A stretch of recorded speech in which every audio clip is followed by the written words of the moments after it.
pero yung dokumento naka-address sa'yo. Pwede ring naka-address sa'yo, in-address lang. Anyway, pagdating ng mga BEI dito, tatanungin din natin ang BEI. Kasi pwede ring sabihin ng, pag nagsabi na si Bukalan at si BEI, talagang napatanggap to sa'yo, ikaw, pwede kang i-contempt dito at pwede ka naming ipakulong. At hindi ka makakawi. Yan yung i-guarantee namin sa'yo. Pag sinabi ng mga BEI na merong instruction sa'yo at merong confirmation para mag-concur sa sinabi ni Captain Bukalan, titiyakin namin sa'yo, ipapakulong ka namin dito sa loob ng Kongreso.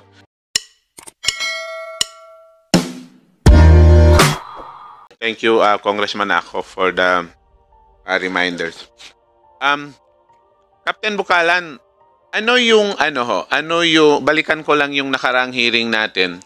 Ano yung order as your basis para escortan yung pag-transfer ng mga ballot boxes from supposedly from Barangay Samal Village to Maluso National School? Meron ka bang pinanghawakan na dokumento? Yes, Your Honor. Anong dokumento ho yun? Sino ang pumirma? Kanino naka-address? At kung meron ka ba dyan na hawak-hawak? Ewan ko lang kung pareho ang hawak natin. Kasi meron akong nakuhang dokumento mula sa barangay official actually. At ilang personal din ng COMELEC sa Maluso nag-send sa akin ng dokumento at pinaprint ko ang dokumento na to. Ito ho yung document. Pwedeng lang, tapos ibalik ko lang sa akin. Pareho ang document.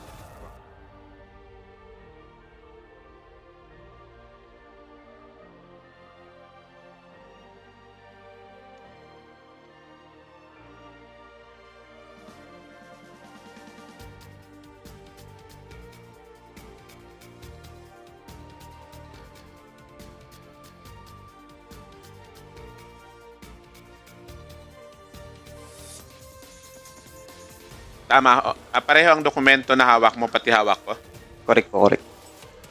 At ito ho yung dahilan bakit nyo dapat samahan sana yung mga BEIs pati yung mga ballot boxes na ilipat mula sa original polling place tungo sana doon sa Maluso National High School.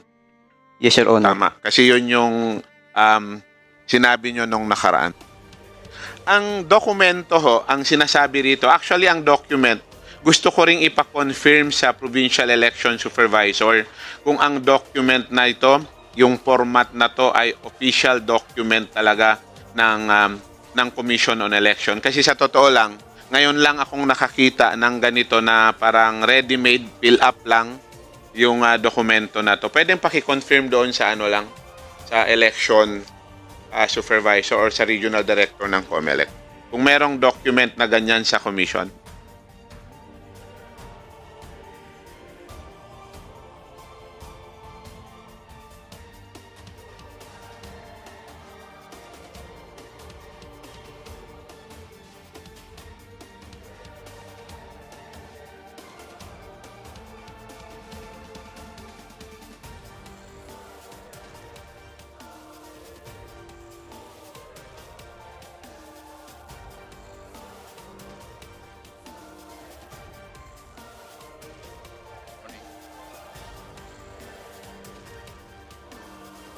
No, Your Honor, this is not an official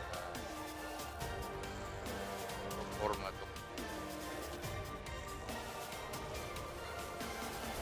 Ano? It's not an official format document. Pwedeng pakibalik ko yung dokumento. Okay. Andyan ang RD, doon yung PES. Pwedeng malaman sa election officer doon kung natanggap nila yung dokumento na to. Kasi ang nakalagay ho rito, to the Honorable Commission and Bank through the election officers, Maluso Municipality. Bismillahirrahmanirrahim. Assalamualaikum warahmatullahi ta'ala wal barakatuh. No, sir. So, hindi ho dumating sa office na to? Hindi po, sir. Pero pag sabihin ko sa iyo ang document na to galing sa opisina nyo, syempre, meron ding mga tao, pwede kong sabihin, pwede bang pahingi ng dokumento. So, sa'yo ho, uulitin ko, sinasabi mo ngayon, under oath ka, hindi mo natanggap ang dokumento na to sa opisina nyo. Yes po, sir. Hindi ko po natanggap ang document na yan sa office namin, sir. Okay. So, for the record,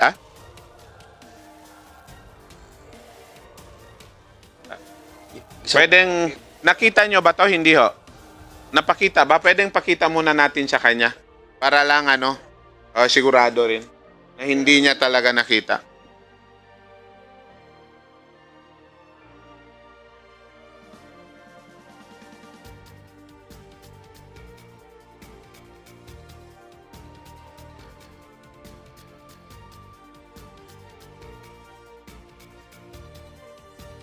For you proceed, the Chair would like to acknowledge the presence of Deputy Speaker David J.J.C. Suarez. Sir, you are acknowledged.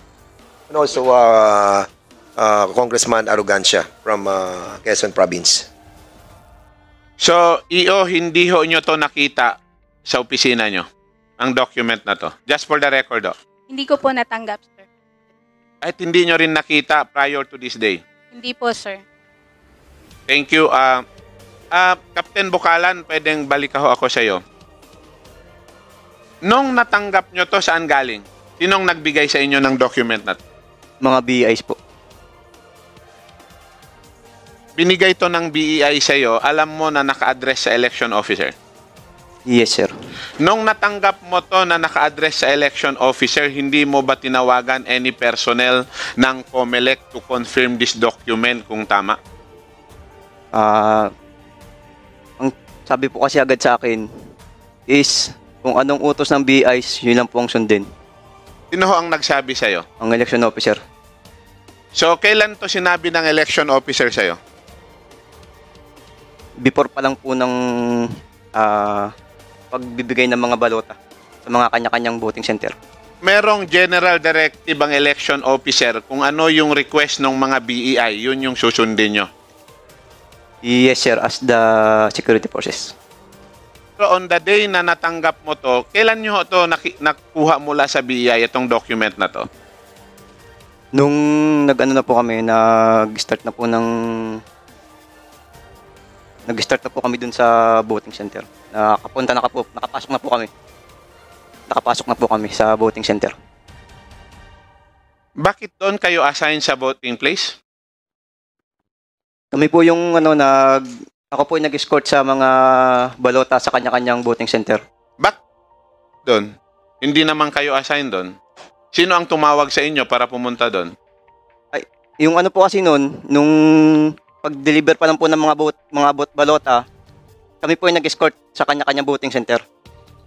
So, ang pinanghuli po ay Samal Village po talaga. Kasi masikip po yung lugar. Kumbaga, naibaba nyo ba ang ballot boxes o hindi? Naipasok pa po namin dun sa voting center.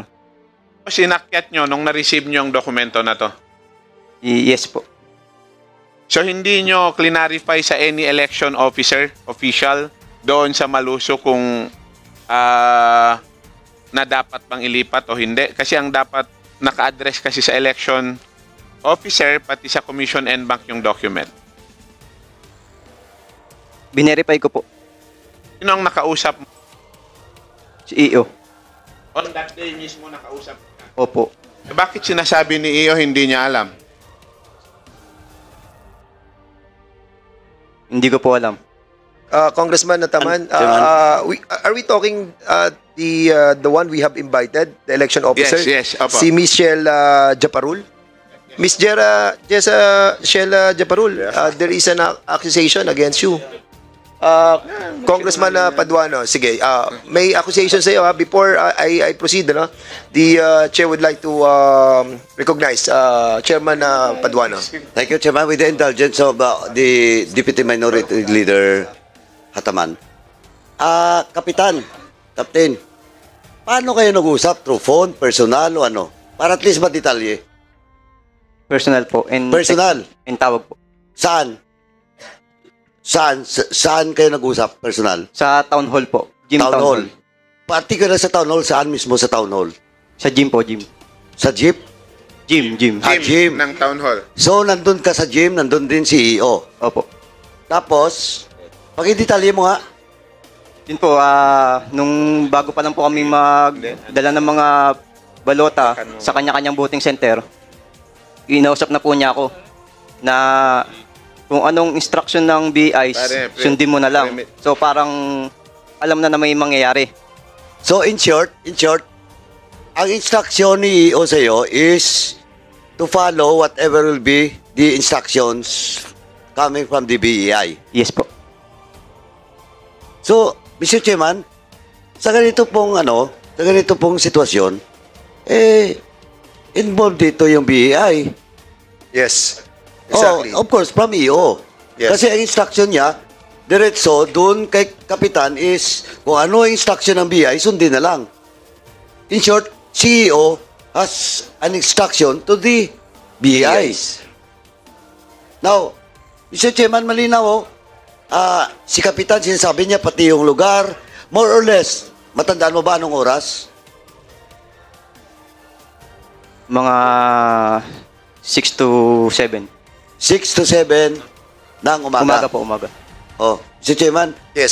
So- Congressman Paduana. ayan, siguro tanungin natin ulit si EO.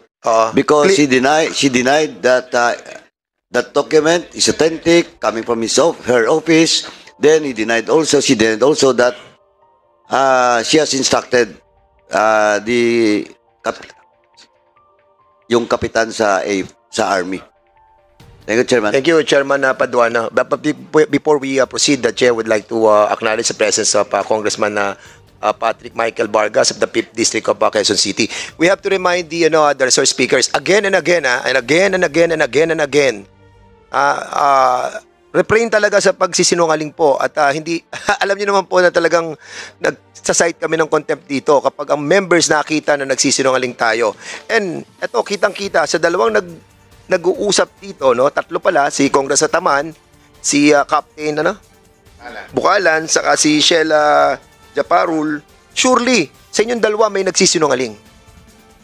And all the documents na nandito, ngayon ko lang nakita to, merong communication na nangyari. And dinideny mo, EO Japarul. At ang nagtuturo sa iyo ay si Captain Bukalan. Again, tatanungin ka namin, Sheila, bago magsalita si Chairman Acop, bago siya magsalita, we will remind you to refrain from lying. Bibigyan ka namin ng pagkakataon to tell the truth and nothing but the truth in this committee. No? Meron ka ba talagang na-receive nito? Wala po, sir.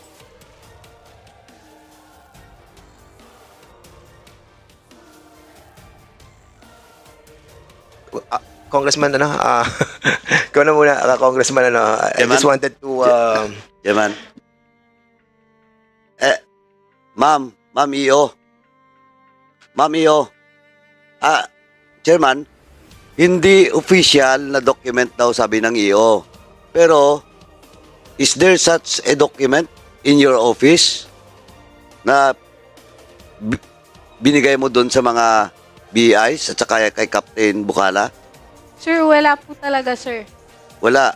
But si Captain Bukala nag-insist. And well, in fact, he described kung saan kayo nag-usap, pati yung oras, and what's there for Captain Bukala to lie. Sir, nag-usap po kami sa gymnasium before po ang delivery. Ang instruction ko po to deliver and escort all BEIs and their election paraphernalia on their designated voting centers. And ang sabi ko rin po is, kung ano po yung request ng ating mga EBs, as long as may papel po sila, sundin po nila. Yun po yung sinabi ko sa kanila. So, ngayon, EO, Okay, you are recognized, Congressman. Mr. Chairman, continue ko lang. Tama ho, wala kang natanggap kasi pwede mo nang i-deny kasi walang tatak na receive talaga ang dokumento. Pero yung dokumento naka-address sa'yo. Pwede ring naka-address sa'yo, in-address lang. Anyway, pagdating ng mga BEI dito, tatanungin din natin ang BEI Kasi pwede ring sabihin ng, pag nagsabi na si Bukalan at si BEI, talagang napatanggap to sa'yo, ikaw, pwede kang i-contempt dito at pwede ka naming ipakulong. At hindi ka makakawi. Yan yung i-guarantee namin sa'yo. Pag sinabi ng mga BEI na merong instruction sa'yo at merong confirmation para mag-concur sa sinabi ni Captain Bukalan, titiyakin namin sa'yo, ipapakulong ka namin dito sa loob ng Kongreso. But anyway, for meantime, EO, nung nakaraang hearing, ang sagot mo sa amin, nalaman mo lang merong pangyayari sa Samal Village on the day nagkita tayo sa isang kainan sa May Isabela City. Tama, sinabi mo yon? So, hindi mo nalaman merong insidente nung paglilipat sana ng mga ballot boxes na initiative ng mga BEIs. Hindi mo alam. Hindi po, sir. Pero kanina, sinabi ni Captain Bukalan na nagtawag siya sa'yo nung na-receive niya tong dokumento na to confirm na merong ganitong document. Sir, ang pagkakalam ko po sa tinawag niya sa akin, yung regarding po sa request ng mga IBIS na lumapit ang mga police or mga security personnel sa polling sa mismong door nila. Yun po ang pagkakaintindi ko, sir. Kaya sabi ko, kung ano po yung utos ng IBIS, yun po yung susundin ninyo. So Basta kung ano po yung lahat utos po ng BEI, kasi yun yung general instruction mo, hindi naman election official si Captain Bukalan, susundin niya. So nung nag-request ang BEI na ilipat, dahil yun yung instruction mo, yun yung sinunod ni Captain Bukalan, pero alam mo yon sa batas na merong conditions na kung kailan lang pwedeng ilipat yung mga ballot boxes. Tama? So therefore, ikaw pa rin ang nagkakamali dito kasi hindi ka pwedeng magbigay ng isang general instruction. Kahit ako kung sabihin mo, sige, ilipat nyo lang yan pag merong request ang BEI. Ngayon may request ang BEI. Ibang usapan pa to iyo, iulitin ko. Pagdating ng BEI, pag sinabi nila na meron kang instruction, ibang usapan yon. Yun yung i-guarantee ko sa'yo. So for now, paninindigan mo na hindi mo alam on that day na ililipat yung mga ballot boxes mula sa Samal Village papuntang Maluso National High School. Paninindigan mo talaga yon. Opo, sir. At kung mag-witness ang BEI, mag-concur sa statement ni Captain Bukalan, papayag ka na rin na makulong dito sa loob ng Kongreso. Yes, sir. Opo, sir. Okay. Salamat.